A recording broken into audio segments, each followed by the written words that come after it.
बदलेगा, आ गया समय, युग बदलेगा, इस काल शक्ति को पहचानो, इस काल शक्ति को पहचानो।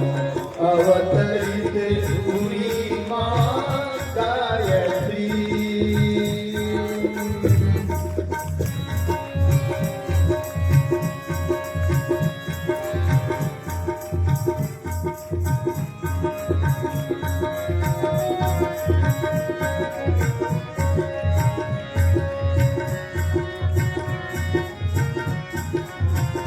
जब जब होता है धर्म नष्ट, बदली अधर्म की छाती है।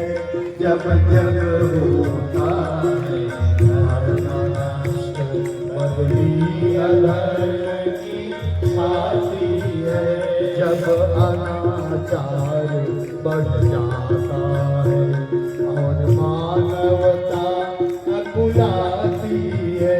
जब अनाचार बढ़ जाता है और मानवता अकुलाती है, तब कोई राम कृष्ण गौतम गांधी से मुंह पर आते हैं। जब कोई राम कृष्ण गौतम गांधी से मुंह पर देते अभय और उसका संताप मिटाते हैं, उसका संताप मिटाते हैं। वह शपथ पुनः पूरी होगी, वह शपथ पुनः पूरी होगी। चिर सत्य यही है, सच मानो, आ गया समय, युग बदलेगा, आ गया समय, युग बदलेगा। इस काल शक्ति को पहचानो, इस काल शक्ति को पहचानो। अवतरित हुई मां गायत्री,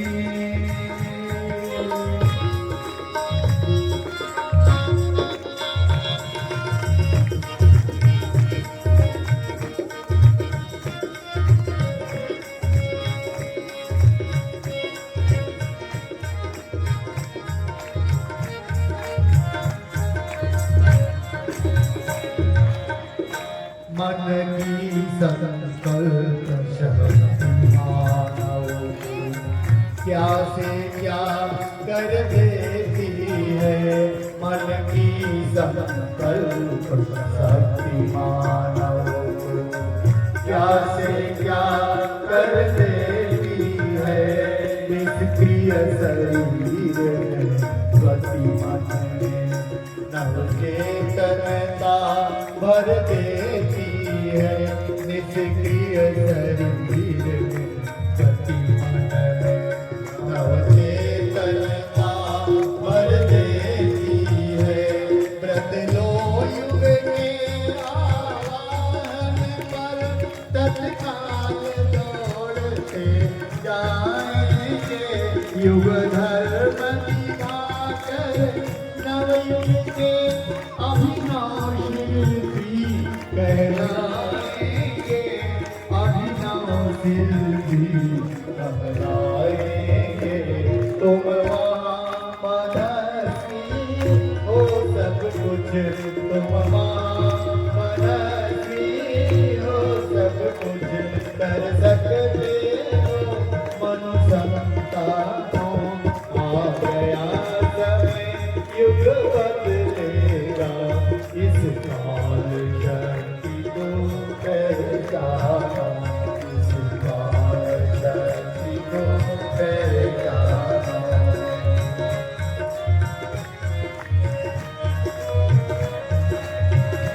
इस समय हमें चुप न बैठना और सामने आना है। इस समय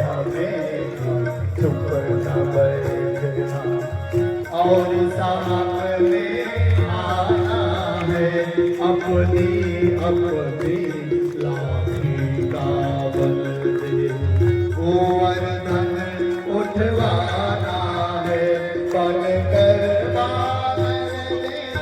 साथ राम का पुनः से तू बंधवाने बन कर बांध दे।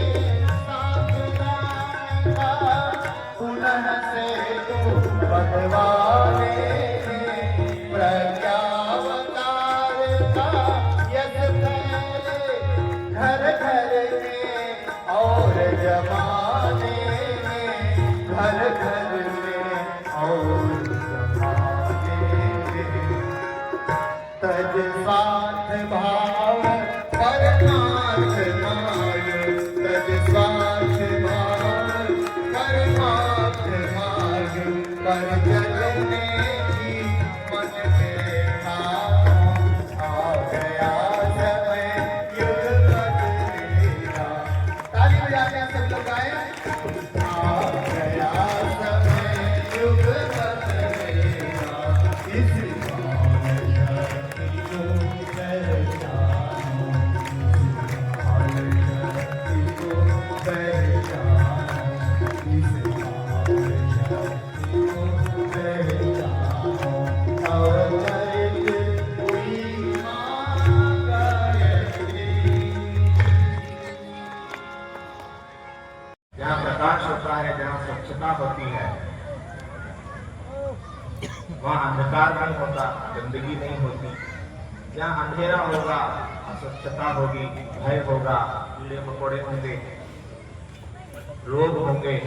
तो मनुष्य मात्र की बुद्धि प्रकाशित हो, मनुष्य मात्र की बुद्धि जागृत हो, मनुष्य मात्र का मन पवित्र हो, तो क्या होगा? वो एक तेजस्वी जीवन जिएगा। वो एक सही रास्ते पर चलने वाला जीवन जिएगा। वो इस समाज के लिए निर्माण करने वाला बनेगा। वो अपनी जिम्मेदारी संभालने वाला बनेगा। ऐसा हर मनुष्य बने, इसी को कहा गया है मनुष्य में देवत्व का उदय। जिस योजना का उद्देश्य है कि सभी मनुष्य मात्र कैसे हो? प्रबुद्ध हो। मनुष्य मात्र कैसा हो? विचारशील हो। मनुष्य मात्र कैसा हो? प्राणवान बने। और ये कैसे होता है? ये गायत्री से होता है। इसीलिए गायत्री को गुरु मंत्र कहा गया। इसीलिए गायत्री को अमृत, पारस और कल्प वृक्ष कहा गया। प्राचीन काल से हमारे सारे ऋषि मुनि इसी का अवगाहन करते हैं और इसी का परिणाम है कि आज इतना ज्ञान और विज्ञान हमारे पास है, परंतु आज हम उससे दूर हैं। एक ऋषि आया, उसने सारा शोध किया, रिसर्च किया, तप किया और उस ज्ञान और विज्ञान को बाहर निकाला और जन जन तक उसको पहुंचाने के लिए एक आंदोलन चला दिया। गायत्री परिवार कोई संप्रदाय नहीं है, गायत्री परिवार कोई नया पंथ नहीं, कोई नई बात नहीं कह रहे हैं। बस जो है उसको जानिए। सारा समाधान हमारी संस्कृति में है, सारा समाधान हमारे ऋषियों ने हमको बता रखा है। बस उसको जोड़ने की बात है। सारी इधर उधर की बातें छोड़कर अब हमको क्या करना होगा कि उसकी शरण में आना पड़ेगा, हमको सीखना पड़ेगा और कुछ न कुछ करना पड़ेगा, तो हमारे बच्चों का भविष्य उज्जवल होगा। आइए, आज का जो मूल आकर्षण है दीप यज्ञ, इसके लिए अभी थोड़ी और धर्म कब करेंगे? बाद में करेंगे, अभी थोड़ी करेंगे। अभी तो जरा काम धंधा देख लें, अभी तो केवल दुकान देख लें, अभी तो ये कर लें, अभी तो वो कर लें, अभी तो उम्र है, अभी तो जरा खा पी लें, मौज मजा कर लें, फिर बुढ़ापे में देखेंगे। तो मनुष्य क्या होता है कि परमात्मा को तो भविष्य में धकाता है और धर्म को अतीत में धकाता है, वर्तमान को अपने लिए रखना चाहता है कि अभी कोई डिस्टर्ब मत करो। या फिर वो रास्ता ढूंढता है कि कहीं कोई सरल रास्ता मिल जाए, कोई ऐसा गुरु मिल जाए जो सरल रास्ता बताए, एक लोटा जल सब समस्या का हल, कुछ न करना पड़े, पेट का पानी बन हिले और काम भी हो जाए। कोई बता दे कि नहीं, एक सत्यनारायण कथा करा लो, सब हो जाएगा। आप तो बहुत अच्छे हो, बस वहां तुम्हारे ग्रह नक्षत्र बिगड़े हुए, आप तो बहुत अच्छे हो, बस ये देवी देवता जरा ठीक कर लो, आप तो बहुत अच्छे हो, या आपकी पितर आप ठीक कर लो। दुनिया को दोष देगा लेकिन अपनी तरफ नहीं देखा कि हम कहाँ गलती करें। कोई बोल देगा कुछ नहीं करना है, कि जब उबासी आए तो हे राम एक बार बोल देना, इतने में काम हो जाएगा, है ना? ऐसा होता है क्या? क्योंकि जीवन को संवारना पड़ता है, जीवन को बनाना पड़ता है। इसके पीछे मेहनत लगती है, इसके पीछे तप लगता है, इसके पीछे श्रम लगता है, इसके पीछे कष्ट लगता है। एक बच्चा जब MBBS बनता है तो क्या आराम से बन जाता है? किसी डॉक्टर की फोटो लगा ले और उसके सामने दिया बत्ती करता रहे तो डॉक्टर बन जाएगा? किसी बड़े इंजीनियर की फोटो लगा ले, उसके सामने दिया बत्ती करता रहे तो इंजीनियर बन जाएगा? बनेगा क्या? सारी दुनिया से दूर रहकर उसको पढ़ाई करना पड़ती है, सब तकलीफें उठाना पड़ती है, शादी ब्याह में नहीं जा सकता, पिक्चर देखने नहीं जा सकता, सब सोशल मीडिया से दूर होके एक कमरे में बंद होके कठोर साधना करना पड़ती है, तब बन पाता है। तो ये तो जब भौतिक विद्या प्राप्त करना है, और जब जीवन को संवारना है तो फिर कितना करना पड़ेगा।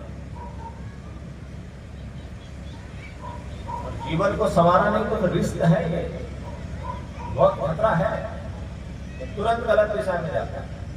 और हमारा मन हमको समझाता रहता है कि नहीं नहीं आप तो बहुत अच्छे हो, आप तो दुनिया में सबसे अच्छे इंसान हो जी, आपका पड़ोसी खराब है, आपके माता पिता गड़बड़ है, नहीं जी आपके बच्चे गड़बड़ है, नहीं जी आपकी पत्नी गड़बड़ है, नहीं जी आपका पति गड़बड़ है, नहीं जी भगवान गड़बड़ है, दुनिया खराब हो गई, आप तो बहुत अच्छे हो। हमारा मन हमको समझाता रहता है और हम उसमें घूमे रहते हैं। तो फिर क्या करना पड़ता है? मन को बदलना पड़ता है। क्या करना पड़ता है? ज्ञान प्राप्त करना, उन बातों को जानना पड़ता है, सीखना पड़ता है। परम पूज्य गुरुदेव ने 3000 पुस्तकें लिखी। 3000 पुस्तकें कौन सी लिखी? उन्होंने कहा बेटा वेद खारा पानी है, वेद है, उपवेद है, आरण्य ग्रंथ है, ब्राह्मण ग्रंथ है, और 6 दर्शन है, 16 स्मृतियां हैं, 108 उपनिषद है, 18 पुराण है, गीता है, रामायण है, महाभारत है, और भी अनेकों ग्रंथ हैं। इतने सारे ग्रंथ हम पढ़ सकेंगे? पढ़ेंगे तो समझ सकेंगे। गीता हमारे घर होगी भी नहीं, कितने के घर में गीता है? क्या करते हैं? उसको लाल कपड़े में बांध के पूजा करते रोज कि पढ़ते हैं? जो चीज हमारे स्टडी टेबल पर होना चाहिए, ड्राइंग रूम में होना चाहिए, उसको हम रोज पढ़ेंगे, 2 श्लोक रोज पढ़ेंगे, उस पर विचार करेंगे, उसका भाव ढूंढेंगे, उसका अर्थ ढूंढेंगे।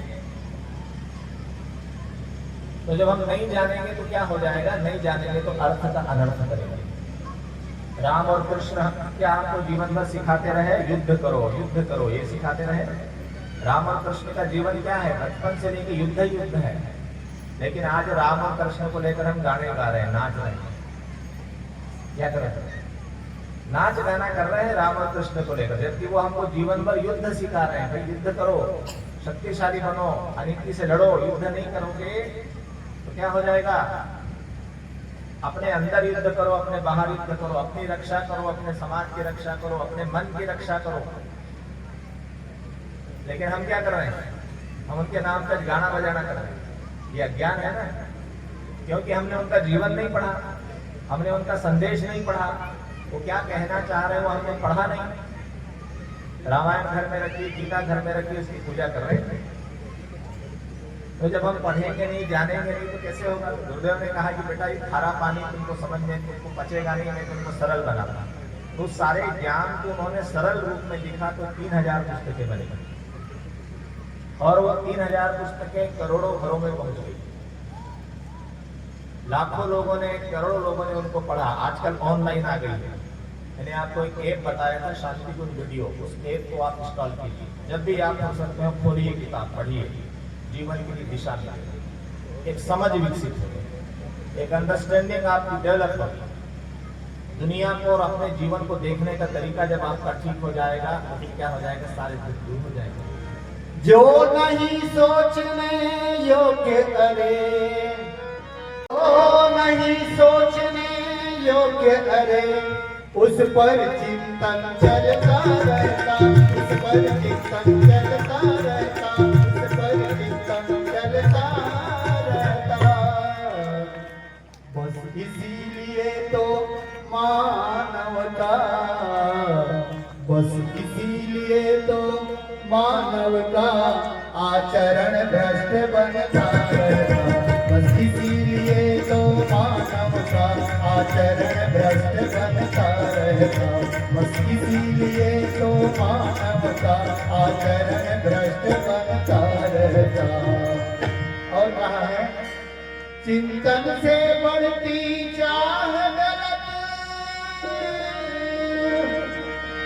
चिंतन से बढ़ती चाह गलत, तो गलत कर्म करवाती है, तो गलत कर्म करवाती है, तो गलत कर्म करवाती है। फिर कर्म भोग बनकर डसते,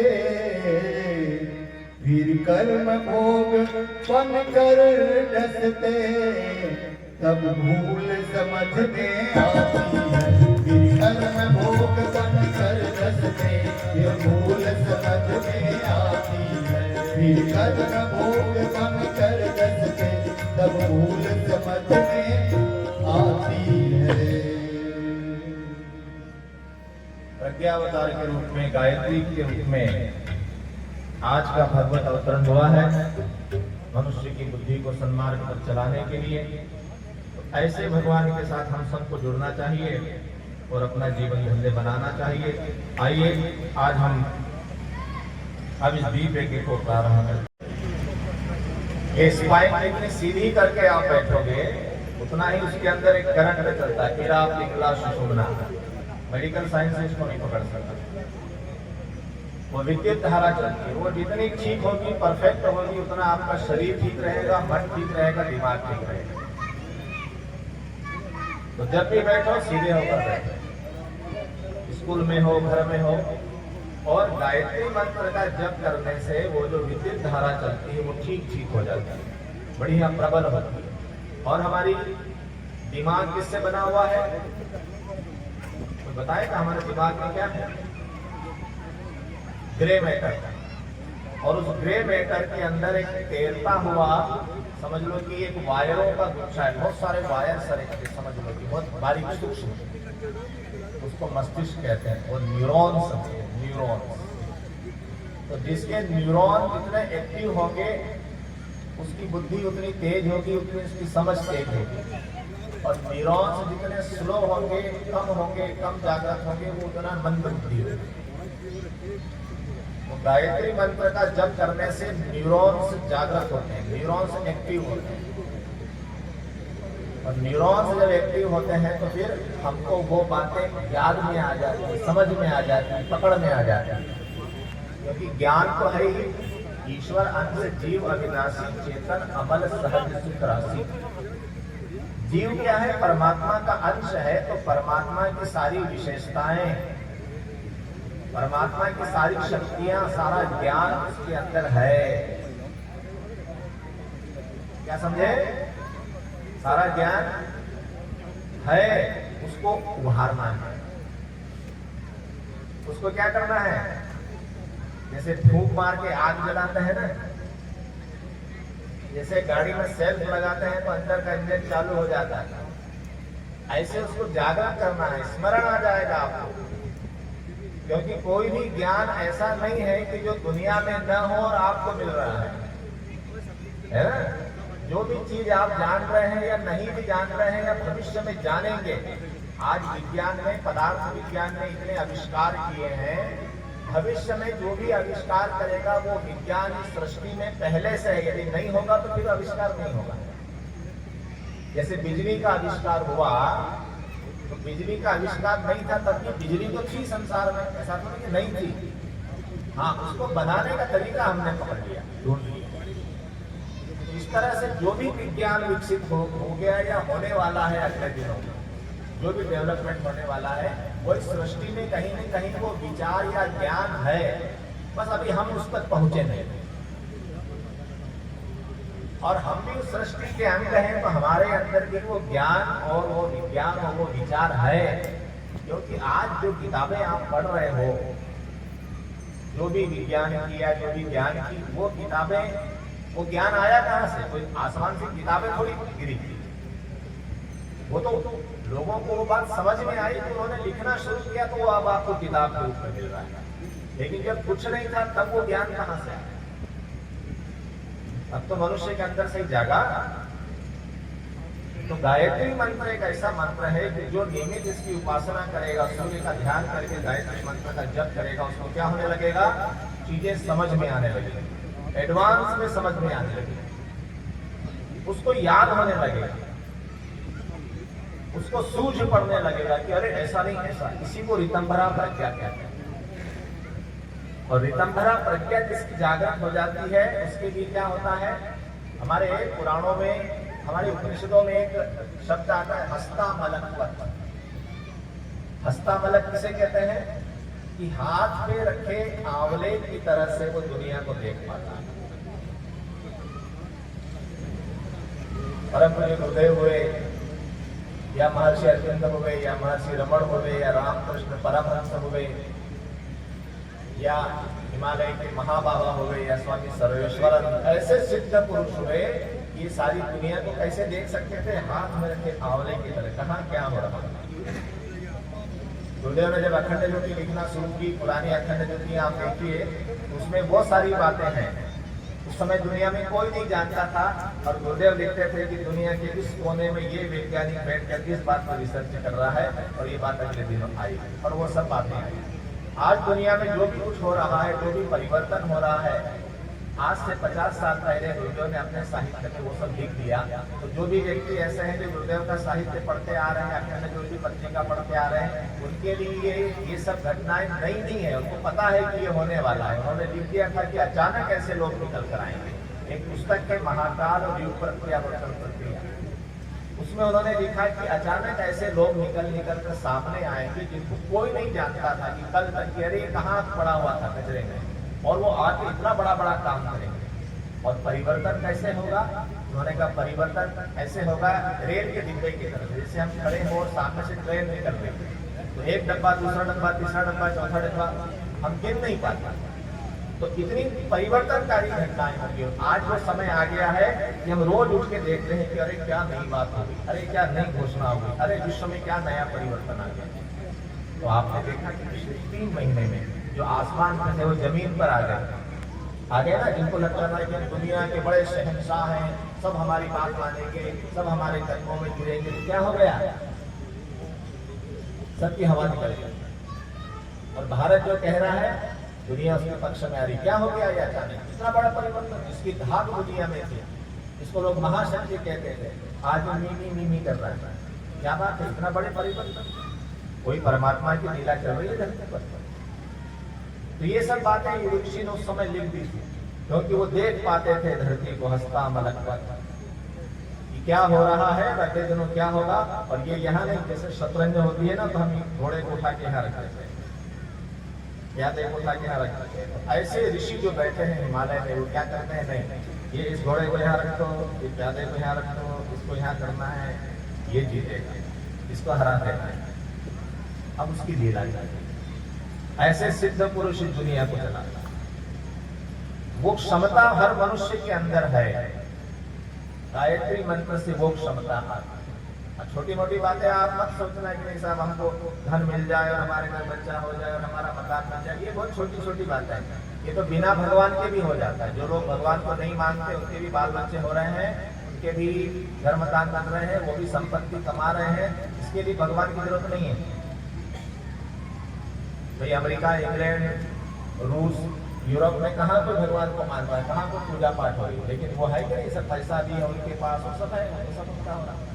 हाँ, परमात्मा की आवश्यकता इसलिए है कि परमात्मा होना है, परमात्मा होना है हमको भी, इसलिए परमात्मा की आवश्यकता है। तो गायत्री मंत्र मनुष्य को परमात्मा होने की दिशा में अपने अंदर की प्रतिभा को विकसित कराता है। हमारे अंदर बहुत प्रतिभा, बहुत बड़े बड़े काम हम कर सकते हैं, लेकिन अपने आप को छोटा मानकर बैठे, हमारे पास ये अमृत नहीं है, ये जो पारस है ये हमारे पास नहीं है जो लोहे को सोना बनाता है। तो इस रूप में इन दिनों भगवान का अवतरण धरा पर हुआ है, और उसी से जोड़ने के लिए आपको ये कार्यक्रम हो रहा है। ठीक है, तो आइए दीप यज्ञ प्रारंभ करते हैं। एक विशेष प्रयोग है जो परम पूज्य गुरुदेव ने प्रारंभ कराया, सामूहिक मन के जागरण के लिए। सामूहिक रूप से मन का जागरण, जो मन में कषाय कर्मश अंधकार बैठा है वो हटे, हमारा मन और बुद्धि प्रकाशित हो, इसके लिए एक बड़ा विशेष प्रयोग है ये, उसको हम यहाँ पर करने जा रहे हैं। बोले यज्ञ भगवान की।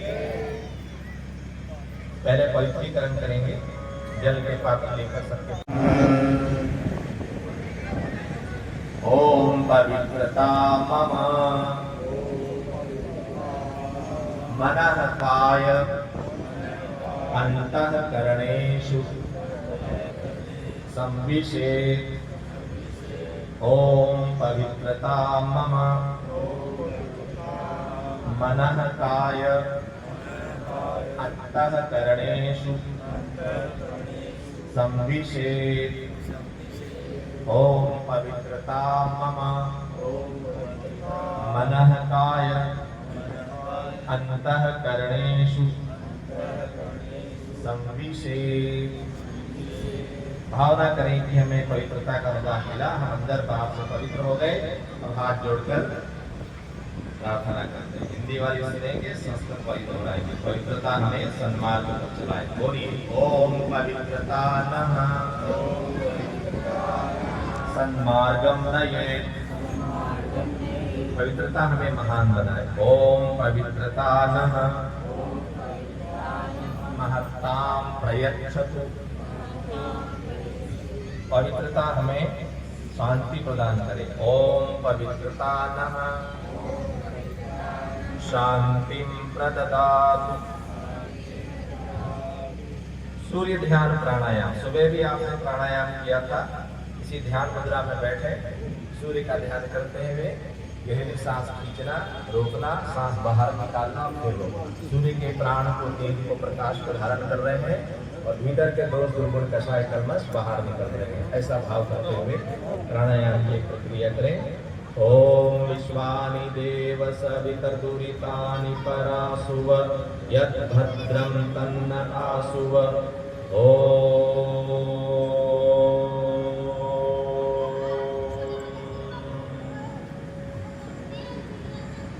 चंदन धारण करेंगे।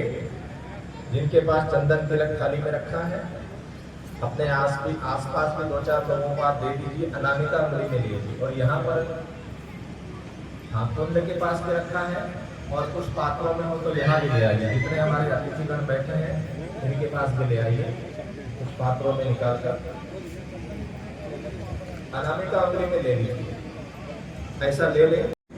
इस युग का तप क्या है, इस युग में करने योग्य क्या है? उपासना, साधना, आराधना, 3 बातें। इस युग में धर्म को धारण करने का स्वरूप क्या हो, हम क्या करें तो हमारे जीवन में धर्म की सुगंध आए, हमको उसका परिणाम मिले। तो 3 चीजें बताई है गुरुदेव में युग ऋषि ने। उपासना, उपासना अर्थात सुबह जल्दी उठकर भगवान के पास बैठना। उपासना का मतलब होता है पास में बैठना। जिसके पास बैठोगे वैसे बनोगे। तो किसके पास बैठना है?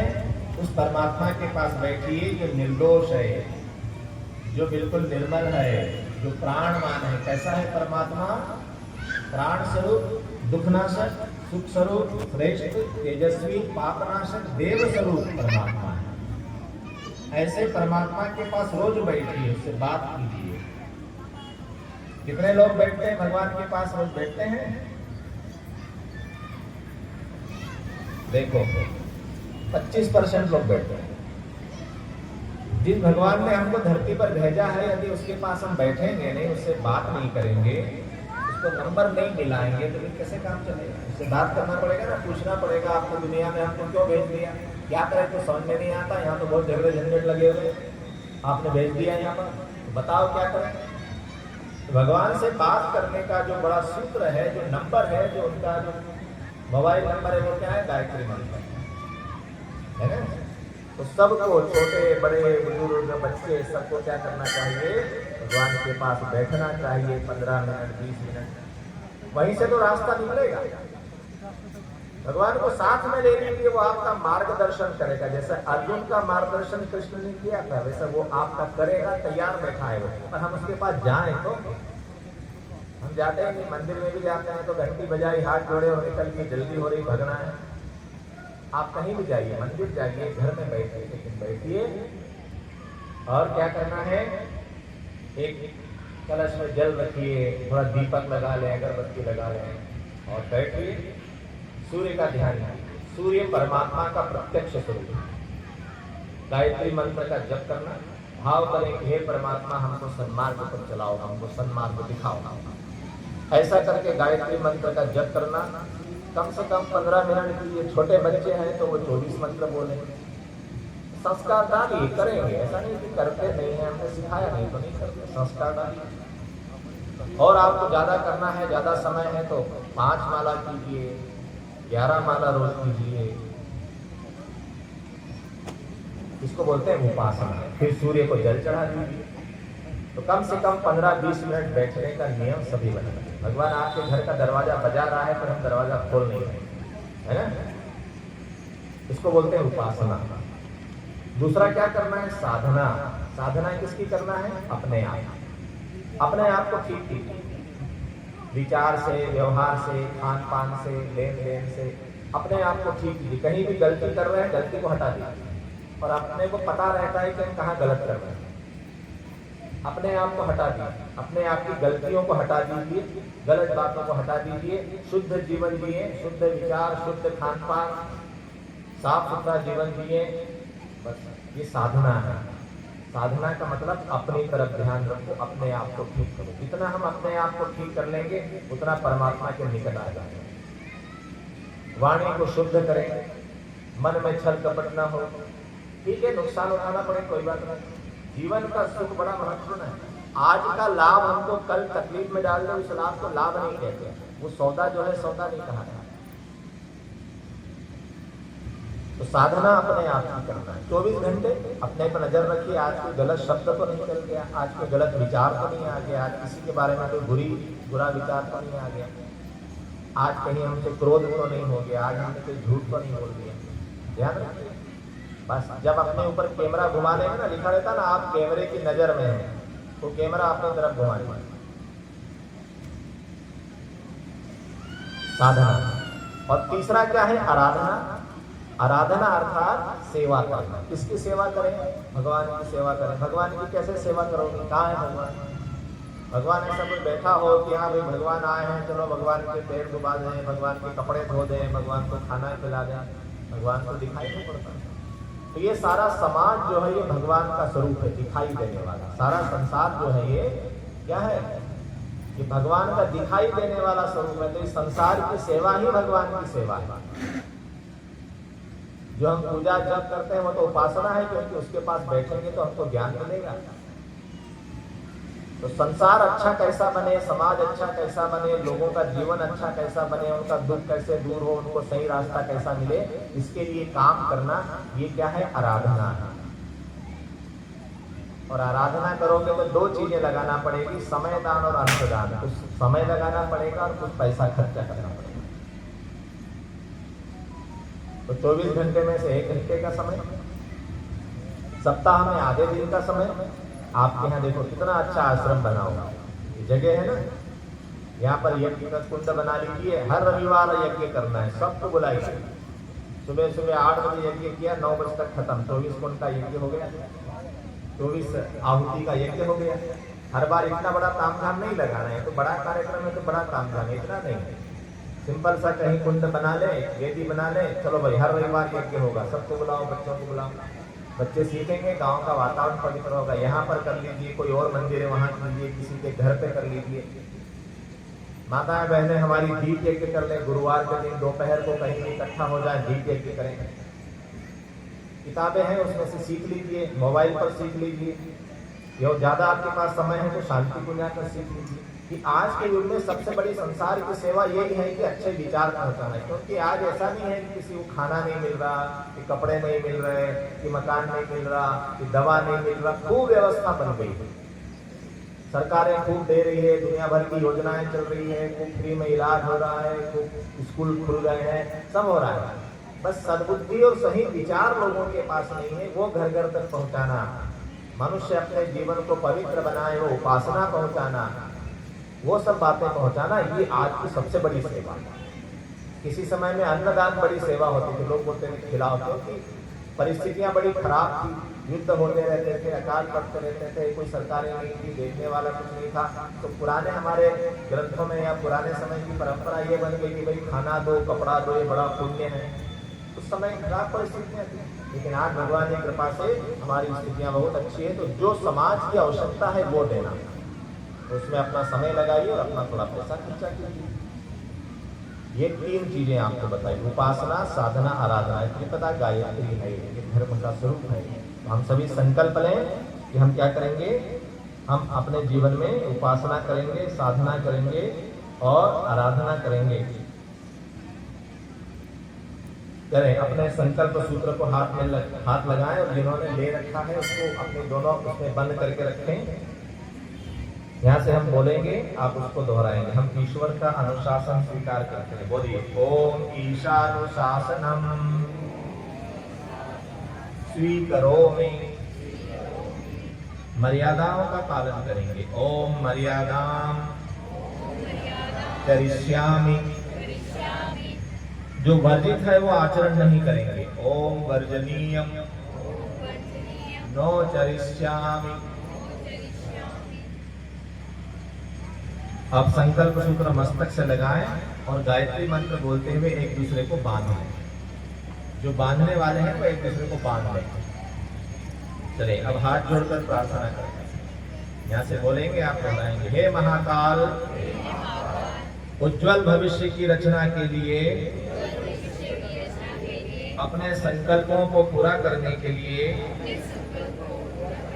हमें उपयुक्त शक्ति, मनोवृत्ति तथा प्रेरणा दें। हे प्रभु, हमारे संकल्प पूरे हों, हम सुख सौभाग्य, श्रेय, पुण्य तथा आपकी कृपा के अधिकारी बने।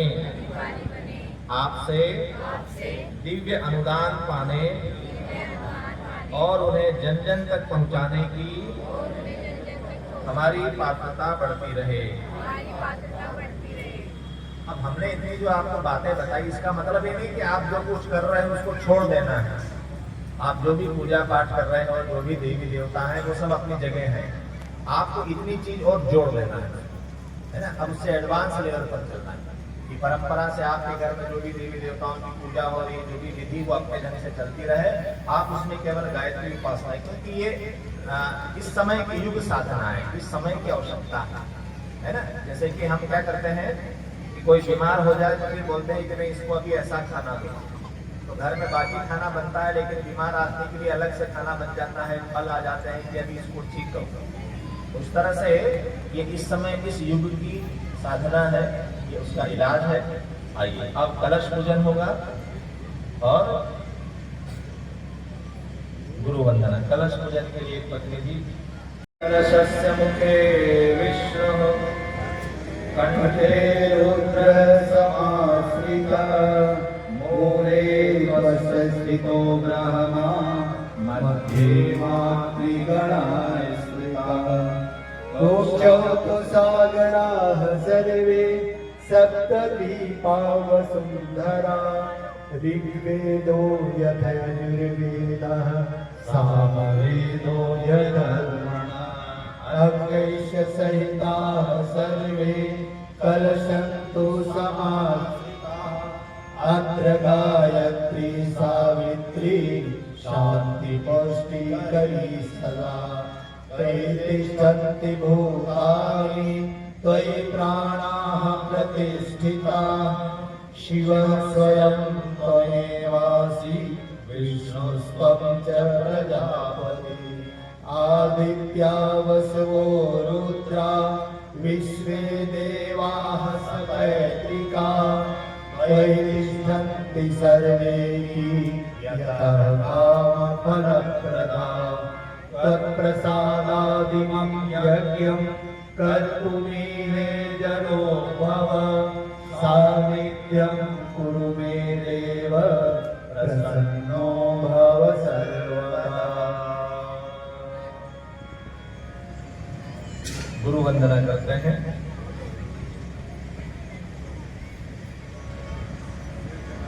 ओम अखंड मंडलाकारं व्याप्तं येन चराचरं तत्पदं दर्शितं येन तस्मै श्री गुरुवे नमः।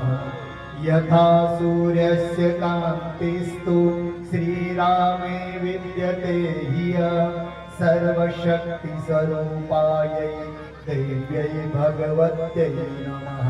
ॐ श्री गुरवे नमः आवाहयामि स्थापयामि ध्यायामि।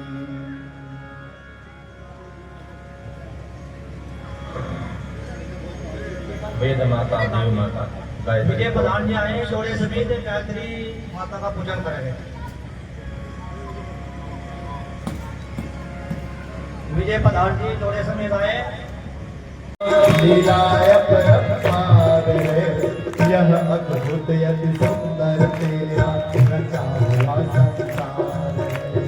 यह अद्भुत यति सुंदर तेरा रचा हुआ संसार है। ये गायत्री माता तेरी महिमा अपरंपार है। ये गायत्री माता तेरी महिमा अपरंपार है। अक्षत पुष्प ले ले, माँ गायत्री का आवाहन पूजन करें। ओम आयातु वरदे देवी त्र्यक्षरे ब्रह्मवादिनी गायत्री छंदसा माता ब्रह्मयोनि नमोस्तुते। ओम श्री गायत्र्यै नमः आवाहयामि स्थापयामि ध्यायामि ततो नमस्कारं करोमि। ॐ स्तुता मया वरदा वेदमाता प्रचोदयन्तं पावमानि द्विजानाम् आयुः प्राणं प्रजां पशु कीर्तिं द्रविणं ब्रह्मवर्चसं मह्यं दत्त्वा व्रजत ब्रह्मलोकम्। सभी देव शक्तियों का नमन वंदन करेंगे। हाथ जोड़कर हम यहाँ से बोलते हैं, आप दोहराएंगे। ओम सर्वेभ्यो देव शक्तिभ्यो नमः। देव शक्तिभ्यो नमः। सब लोग बोले बोलिए ओम सर्वेभ्यो देव पुरुषेभ्यो नमः। ओम सर्वेभ्यो महाप्राणेभ्यो नमः। ओम सर्वेभ्यो महारुद्रेभ्यो नमः। ओम सर्वेभ्यो आदितेभ्यो नमः। ओम सर्वाभ्यो मातृशक्तिभ्यो नमः। ओम सर्वेभ्यः तीर्थेभ्यो नमः। ओम महाविद्यायै नमः। ओम एतत् कर्म प्रधान श्रीमन्महाकालाय नमः। ओम सर्वेभ्यो देवेभ्यो नमः। आवाहयामि स्थापयामि गन्धाक्षतं पुष्पाणि धूपं दीपं नैवेद्यं समर्पयामि ततो नमस्कारं करोमि। ओम नमोऽस्त्वनन्ताय सहस्रमूर्तये सहस्रपादा शिशिरूरुवाय सहस्रनामे पुरुषाय शाश्वते सहस्रकोटि युगधारिणे नमः। सहस्रकोटि युगधारिणे नमः। सभी हमारे आत्मीय परिजनों, हमने ये बातें तो कर ली कि हमको आगे कैसे बढ़ना है, लेकिन हम पीछे क्यों रह रहे हैं ये बात भी तो करना पड़ेगी, है ना? आगे बढ़ने के लिए हम प्रयास करें, अच्छी बात है, लेकिन आगे क्यों नहीं बढ़ पा रहे हैं इस बात पर भी विचार करना पड़ेगा। प्रज्ञा पुराण में परम पूज्य गुरुदेव ने, युग ऋषि ने एक बड़ी अच्छी कहानी लिखी कि एक बार क्या हुआ, एक बार की बात है, मथुरा नगरी में क्या हुआ, गर्मी के दिन वहां पर मथुरा में एक चलन है, लोग जो है वो गर्मी के दिनों में भांग का सेवन करते हैं। तो ऐसे 4-5 लोग नदी के किनारे घूम रहे थे, यमुना नदी के किनारे, पुरानी बात है। गर्मी का दिन, शाम का समय, यमुना नदी से ठंडी हवा आ रही है और उन्होंने भांग खा रखी है, थोड़ा थोड़ा नशा भी हो रहा है।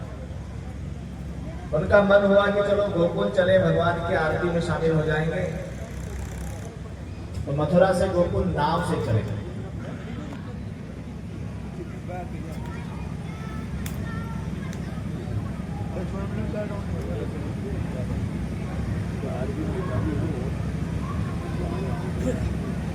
किनारे पर एक नाव थी, वहां गए और वहां देखा कि नाव चलाने वाला कहीं था नहीं। उसको आवाज लगाई, प्रतीक्षा करी कहीं हो तो आ जाए, नाव चलाने वाला आया नहीं। उन्होंने कहा दत्ता ऐसा करते हैं, हम ही नाव चलाते हैं, चिंता न कर, बैठे। तो वो चारों पांचों व्यक्ति नाव में बैठे और नाव चलाने लगे। 20-25 मिनट में पहुंच जाएंगे। नाव चलाते रहे, ठंडी हवा चल रही है, भांग का नशा भी है। एक व्यक्ति चलाते चलाते थक गया तो दूसरे ने कला दत्ता हम चला गया, फिर वो नाव चलाने लगा। तीसरा व्यक्ति चलाने लगा, बदल बदल के वो नाव चलाने लगे, लेकिन गोकुल नहीं आ रहा। बहुत समय हो गया, भाई इतना समय क्यों लग रहा है? अरे दत्ता आ जाएगा, थोड़ी हवा चल रही है, थोड़ा ये है, थोड़ा वो। ऐसा करते करते वो चलाते रहे, धीरे धीरे नशा उतर गया और क्या होने लगा कि धीरे धीरे उजाला होने लगा। पूरी रात बीत गई, नाव चला रहे, क्या बात है आज गोकुल क्यों नहीं आ रहा? तो जैसे थोड़ा उजाला हुआ, उन्होंने देखा कि किनारे पर कोई घाट है, कहीं ना कहीं तो हम पहुंचे। उधर से एक आदमी आ रहा था, उसने कहा भैया ये बताओ कि कौन सी जगह है, कहाँ पहुंच गए? उनको लगा कि पता नहीं कहाँ पहुंच गए, हमको ध्यान नहीं रहा, गोकुल निकल गया, क्या हुआ? तो उन्होंने कहा दत्ता ये जो है ये मथुरा है। अरे मथुरा कैसे भाई, हम तो मथुरा से ही चले, रात भर से नाव चला रहे हैं। तो उस आदमी ने कहा कि देखिए आप रात भर से नाव चला रहे हैं, ये भी बात सही है, और मथुरा है ये बात भी सही है। दोनों बात सही कैसे है? दोनों बात सही इसलिए है कि आपकी नाव खूंटे से बंधी हुई है।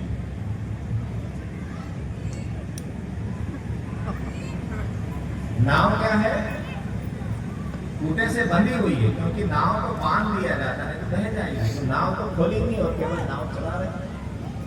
तो हमारे जीवन का हाल भी कुछ ऐसा ही हो गया है कि 4 कदम आगे जाते हैं, 6 कदम पीछे हट जाते हैं, फिर 2 कदम आगे जाते हैं, 10 कदम पीछे हट जाते हैं। तो सब कुछ करते हुए भी जीवन में प्रगति नहीं दिखाई पड़ती। क्या करेंगे? हमारे जीवन में भी कुछ न कुछ खूंटे ऐसे गड़े हुए हैं जिनसे हमारी जिंदगी की नाव बंधी हुई है, हम आगे नहीं जा पाते। तो क्या करना है? कौन कौन से खूंटे हैं? 2 चीजें हैं। अब पता नहीं आपके यहाँ है कि ना है, लेकिन दिखाई पड़ता है कि भारत में विशेषकर 2 चीजें हमारे लिए बड़ी समस्या बनी है। कौन कौन सी? एक नंबर पे आता है नशा। आपके गांव में कोई नशा तो नहीं करता? नहीं करते ना? आपके गांव की बात नहीं करें, दूसरे गांव की बात है ना। नशे में क्या आता है? बीड़ी, सिगरेट, तंबाकू और शराब और जो भी कुछ है, गांजा, भांग वगैरह, ये सब नशा है। तो नशा करना अच्छी बात है कि बुरी बात है? बुरी बात है। नशा नहीं करना चाहिए। क्यों करते हैं? हमने आपसे कहा ना कि हमको पता नहीं हम क्या कर रहे हैं। अभी एक आदमी यहाँ पर वो कुर्सी उठा के यहाँ रखे और फिर थोड़ी देर में बाहर रखे, फिर थोड़ी देर में यहाँ लाकर रखे, फिर थोड़ी देर में बाहर ले जाकर रखे। आप क्या कहोगे? अरे भाई क्या चाहता है? या तो यहाँ रखना है तो यहाँ रख ले, बाहर रखना है तो बाहर रख ले। ये यहाँ ला के रखता है, बाहर ले जाता है। अब एक आदमी क्या कर रहा है? धुआं अंदर ले रहा है और बाहर निकल रहा है।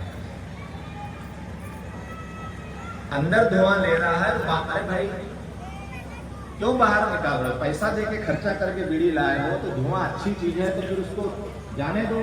जैसा अंदर नुकसान कर देगा तो फिर अंदर लेते क्यों? जब गलत चीज है तो क्यों खा रहे, क्यों उसको अंदर ले रहे? गुटखा लाएगा 20 रुपए का, खाएगा और थूकेगा।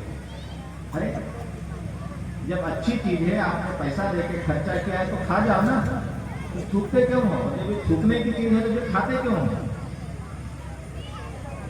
इनको डॉक्टर ने पर्ची में लिख के दिया है कि रोज विमल का 2 गुटके खाना तो तुमको बीमारी ठीक हो जाएगी।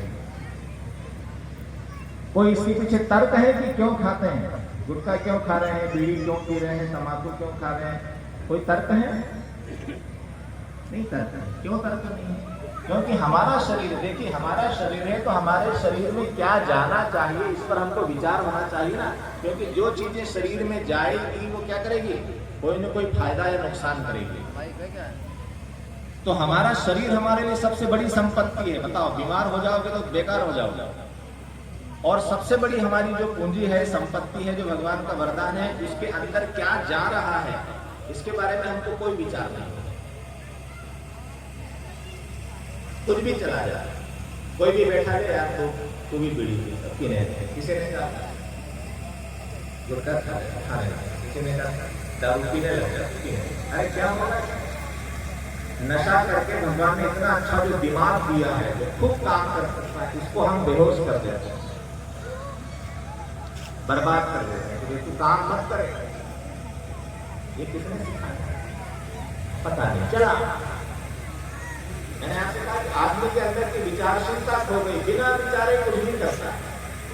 जो फैशन चल रहा है, जो लोग सिखा रहे हैं, जो चीज आ रही करना है, उसका परिणाम क्या होगा, विचार नहीं। तो अपने शरीर का ध्यान रखें। और आपका शरीर केवल आपका ही नहीं है, आपका जीवन केवल आपका नहीं है, आपके बच्चे हैं, आपकी पत्नी है, आपके माता पिता हैं, ये सब आपके पीछे लगे हैं। तो कितना पैसा बर्बाद हो जाता है, ज्यादा नहीं तो एक थोड़ा सा कैलकुलेशन करके बता देते हैं आपको। बताइए गुटखे का पाउच कितने का आता है भाई?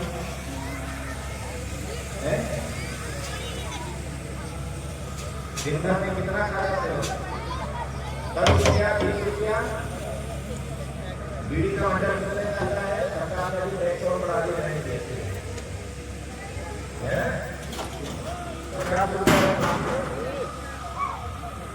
50 रुपया लोन मांगिए, महीने का 1500 और साल का 18,000। 40 साल तक पियोगे 7,20,000। फिर बीमारी होगी, फिर इलाज शुरू होगा, उसका पैसा दो। काम करना बंद कर देंगे क्योंकि शरीर में दम उड़ जाएगा, उसका नुकसान जोड़ो। आपकी बीड़ी सिगरेट तंबाकू पीने खाने से घर वाले बच्चों को बीमारियां होगी, उसको जोड़ो। लड़ाई झगड़ा हो गया, किसी को मार कर दिया, उसको जोड़ो। कोर्ट कचहरी पुलिस थाना हो गया, उसको जोड़ो। शराब वालों की तो बात है, शराब वाले तो करोड़पति है, उनकी हम बातें जो आपने 100-150 रुपए की रोज दारू पीता है, आपको करोड़पति है, ठीक है। इतना सा केवल हिसाब लगा लो और इस पैसे को अपने स्वास्थ्य के लिए, बच्चों की शिक्षा के लिए, उस काम के लिए खर्च करो। हम खुद अपने आप में इतने सक्षम है कि हमारा मेहनत का पैसा कहाँ जा रहा है। और दूसरी जो एक बड़ा खूंटा गड़ा है, क्या है, हमारी रीति रिवाज और परंपरा है। कल भी मैंने बात की, उसमें क्या 2 चीजें बड़ी प्रमुख है। एक तो है खर्चीली शादियां, शादी ब्याह बहुत खर्चीले हो गए और शोबाजी होती, दिखावा होता है। 2 दिन के लिए राजा रानी जैसे नाटक कंपनी हम खड़ी कर लेते हैं, दुनिया को दिखाने के लिए, फोटो खिंचाने के लिए, वीडियो बनाने के लिए, और 20 साल की कमाई 2 दिन में खत्म कर देते हैं, है ना। वो पैसा हमारे बच्चों के काम में आ सकता है। सादगी से विवाह करें, वैदिक रीति से विवाह करें, दिखावे में न जाए। लोग आएंगे, खाएंगे, पिएंगे और बाद में जब आपको परेशानी आएंगे तो बोले खिलाया किसी ने कहा था कि खिला, और आप बहुत ज्यादा करोगे तो लोग खा पी लेंगे और कोने में जाके बोलेंगे अरे बहुत कमाया इसने, हराम तो उड़ा रहा है, कोई तारीफ करेगा। तो शादी ब्याह को क्या करें, सस्ता करें। और दूसरा एक और होता है, आपके यहाँ पता नहीं होता है कि नहीं, कि किसी के यहाँ जब किसी की मृत्यु हो जाती है, कोई दादाजी पिताजी मर जाए तो फिर लोग मिठाई खिलाते हैं। आपके यहाँ भी खिलाते हैं क्या? नहीं होता? होता है? नहीं होता? बहुत अच्छी बात, क्योंकि मृत्यु बोझ होता है कि मरने वाले की सदगति हो जाए, इसलिए बहुत सारे लोगों को खाना खिलाओ, है ना। तो ऐसा कहीं नहीं लिखा है कि बहुत सारे लोगों को खाना खिलाने से उसकी सदगति होती है। मनुष्य की सदगति दुर्गति उसके अपने अपने कर्मों से होती है। इसलिए तर्पण करें, पिंडदान करें, शांति को जाकर उनका क्रियाकर्म कर दें। मेहमान जो आते हैं, ठीक है, भोजन के समय का भोजन हो जाए सादा सुदा, ये कोई उत्सव नहीं है।